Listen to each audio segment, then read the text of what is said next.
Welcome to the Tabs and Tash Podcast. I'm your host, Abdul, with my co-host, Tashi here. Tashi. Today we have Shang-Chi. We just watched it about, like, what would you say, 3-4 hours ago? Yeah.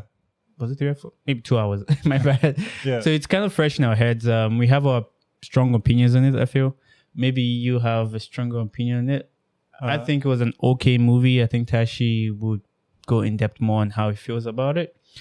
But we're going to give you a little synopsis of the movie. Then we're going to break down some scenes and tell you, at the end of it, we're going to tell the review and give it a score. But you can skip all the way to the end if you want to know how we felt about the movie. But we're going to give a little summary about it and then talk about some scenes which we felt were good or bad. All right, Tashi, you want to give a little synopsis? Yeah, sure. Yeah. So Shang-Chi and the Legend of the Ten Rings is pretty much about Shang-Chi. But in the movie, he's introduced initially as kind of Sean. Sean, yeah. And he's just introduced as just a normal guy. He's working a valet job, and he's got his friend Katie, who's played by Awkwafina. Amazing actress. Yeah. And then, but from then on, you kind of unfolds Shang-Chi's past, and you understand that he has a darker history than what's been led on.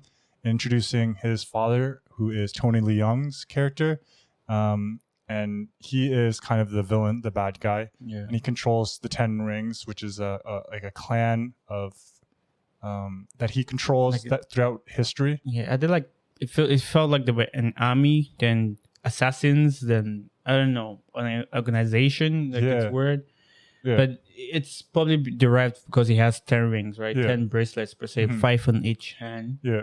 And I think the origin for that was that he stole it from somewhere, or he casted it, like he made it himself. Yeah. But we don't get too much details about that from the movie. Yeah, they introduce his character through like a kind of mythological retelling by the mother of Shang-Chi. Yes. And so there's a big mystery about the father, and that's how he's kind of presented. And he kind of remains a mystery. And then, then we just kind of go from there, and you find out how Shang-Chi gets brought back into the organization after living a normal life for the past 10 years. Chauffeur? How do you pronounce it? A valet. Valet? Oh my god, I thought it was chauffeur. No. My bad, yeah, valet. Yeah, and then and the movie gets really crazy with a lot of intensity and mythological. Yeah. A lot of CGI. A lot of CGI. Lots of CGI. But then, obviously he's being brought back and he has to go meet his sister because some people from the Ten Rings came to attack him to get his pendant. Yeah. It just reminded me of the Jack Chan movie. Remember? What's that movie? Medallion? Oh, yeah. Yeah, I remember that movie. I kind of do, but yeah. You didn't watch it? I think I watched it, but it was a good movie. Yeah. It was funny. Whatever. Yeah. I divert. Yeah. Anyway, so he has to go meet his sister, but behind all this, his dad is the one planning this to get them together and bring them back home. Yeah. And he eventually, I'm skipping a lot of scenes, but he eventually gets home and his dad is like, hey, we have to go save your mom because I believe your mom's still alive. So his mom died during an incident where some people came to attack. Yeah. So if we're going through the story. Yeah, we're just going through. Just join everything together. I feel. So this is spoiler review. So So here we go. So Tony Leung, Shang-Chi's father, was kind of ruled with an iron fist, trained Shang-Chi and to be a killer from when he was like very young. But then when he met then the mother kind of softened that relationship up and they kind of chilled out. But then he still had all those debts he attacked and destroyed tons of people, and a group of them came back, and Tony Leung's character isn't there, so the mother tries to fight them off to protect the two kids, and she ends up dying. They don't show it per se, right? Yeah. Is this movie PG? It's Disney. It's Disney, but I thought it would have been PG-13, but I can't find it right now. Maybe we'll find it later on. Yeah. But yeah, a lot of like the killing scenes. I mean, they show knives and stuff, but they don't really show people taking dead blows and up. I don't think that's really necessary here. Did they show the whole soul sucking thing? Yeah, but that's like just soul sucking, that's magic.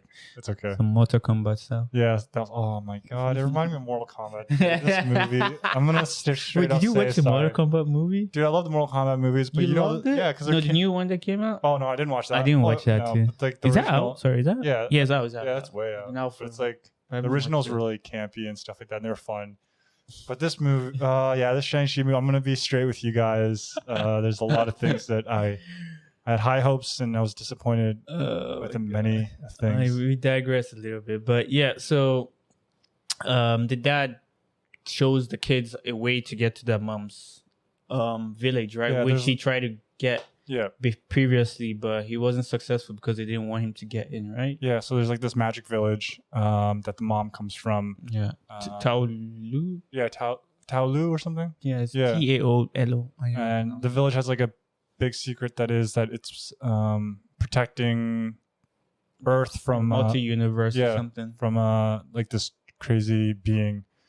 From of course. multi-universe. Yeah. And I think they're trying to do the whole Marvel cinematic multiverse thing. Yeah, it's like and then so Tony Leung keeps hearing these voices from that dark place that's hidden in the village, and goes to he thinks it's his wife is there, but it's just hiding a monster that's able to like somehow give him visions of his wife. So he goes back and he's willing to like burn down his family relationships and burn down the village, all to see his wife.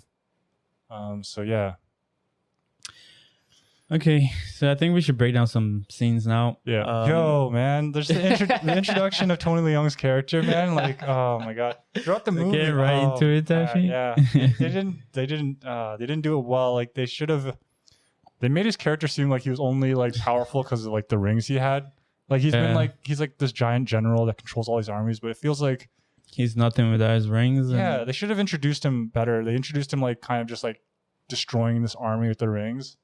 But I think it would have been cool. They showed him like fighting hand-to-hand combat and showing him like he's actually a badass without the rings as well. Yeah. But yeah. I think what also happens is that it's unfair, but I think the movie is being rushed a little bit. It's like the characters are not developed. I think we talked on this. Everyone's being rushed a little bit to just fit them in. So I think that's what the dad didn't get a lot of build into his character. I mean, again, the movie's not about him, so fair enough. Yeah. So it's more about Shang-Chi. Yeah. And how do you feel about his own character development? Shang-Chi's? Right. Yeah, so Shang-Chi's character development. Yeah, this is the problem with the film for me. Like the biggest one, by the end of the film, I didn't know who Shang-Chi really is as a character. Like he doesn't have like his own like motivations almost, and it seems like how like all great Marvel characters, they have like their thing, right? Iron Man has his thing, Captain America has this thing, but Shang-Chi's character, it seemed like he was just a product of all these other characters around him, and that was really disappointing. And it's hard to cheer for that character when it's like that. It feels like he's just being pulled around. Like when you said that, just even at the end, right? When he's like, "Oh, you come along, come forward." It's like, bro, don't you have your own things to do a little bit? It's like, so you just been worthless, and people just tell you what to do. Yeah, so that, and it doesn't like there could have been some kind of like deep seated like emotions into that. Like he was like, but it seemed like all the time. The closest thing was him saying he's gonna kill his dad. I felt that part. Yeah. When he was telling Aquafina like, "Hey, I have to kill." That was quite nice to see actually. Yeah. It was emotional. But even that, like, it doesn't work because like throughout those 10 years and all the other times he's like so upbeat and jovial and funny and stuff like that, and like laid back, and then it just like it really made it hard for me to like cheer for his character, or like find something that I can relate to in his character. Because like that was tough. I didn't like. Could you relate to Shang-Chi's character in many instances? No, not really. To be honest, I just saw him as a kid who, I don't know, had a bad past and doesn't like his dad and just trying to figure out his life a little bit. But the movie doesn't portray that well. Even me, I feel I'm giving him more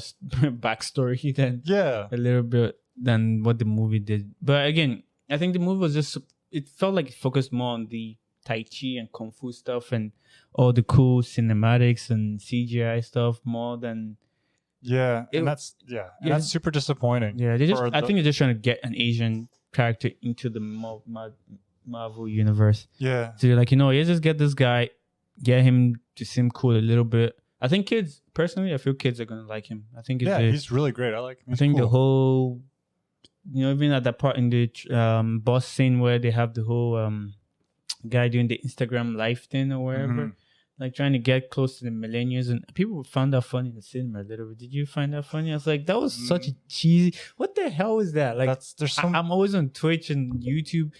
People don't talk like they might talk like that, but the acting of it is so bad. What the hell, dude? There's so many parts in this movie that I feel like they just like pull you out of the realism of it. Like, I think they really could have done. Shimu's like, he did all he could with like the writing and the script and stuff like that. But like some parts where he's just like, there's one part where he like talks to his dad and he's like, "Yo, you made your son a killer." Yeah. And I was like, "What do you mean? Why are you saying like your son? Like just say like you made me a killer. Like it's you, dude. It's you." And just like the dialogue in the film. Oh man, yeah. And it's just because you just wrap this up to almost. You just wrap it up. Anyway, at the end, when he kills his dad, he doesn't kill his dad. He doesn't kill his dad. No, the monster. The monster kills. There's a giant monster that comes at the end of the movie, like always. Yeah, but.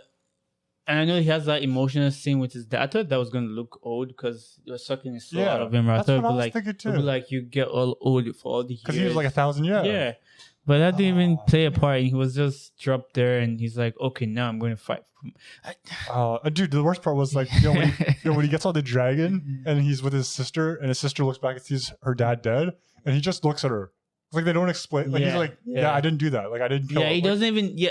You think their sister will get pissed at that point. Or say like, what happened to dad? But like, they just like look at each other and like, we know what happened. And then it's just like, and then they ride this dragon and fight this thing. And I'm like.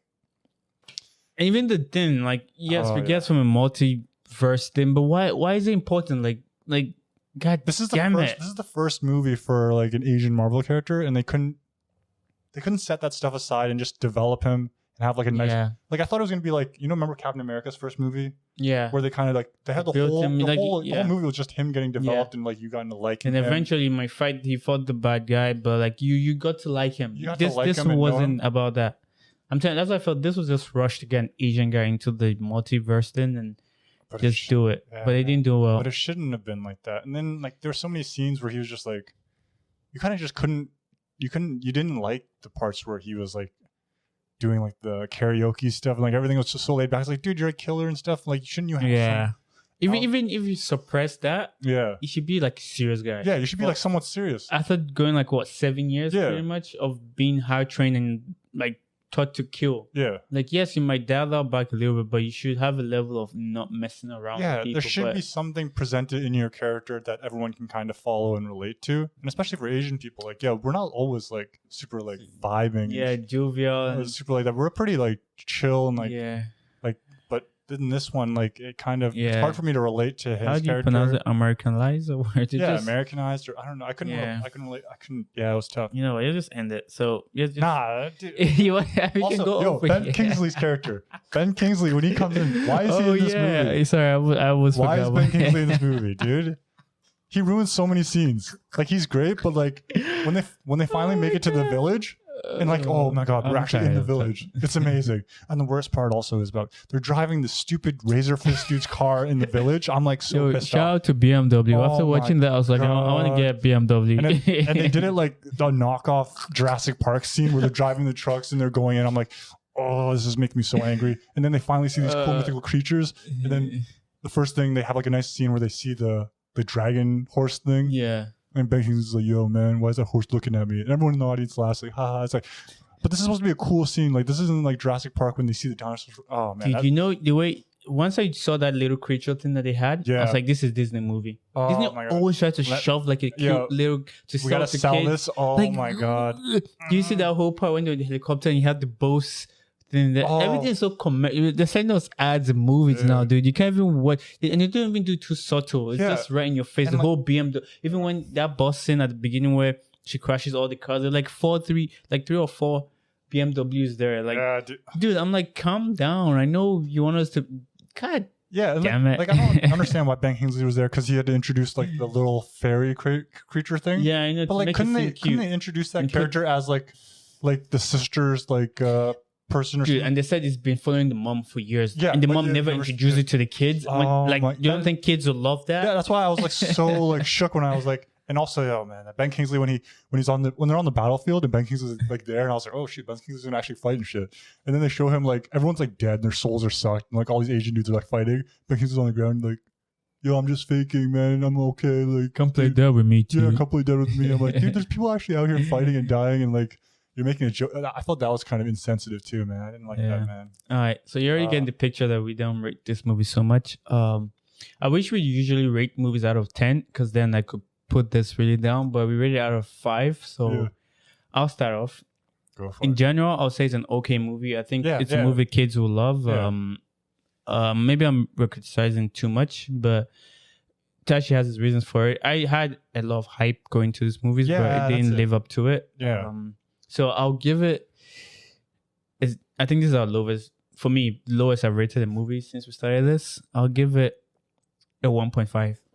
If this was out of 10, I'll give it a 3. But it's out of 5, I'll give it 1.5.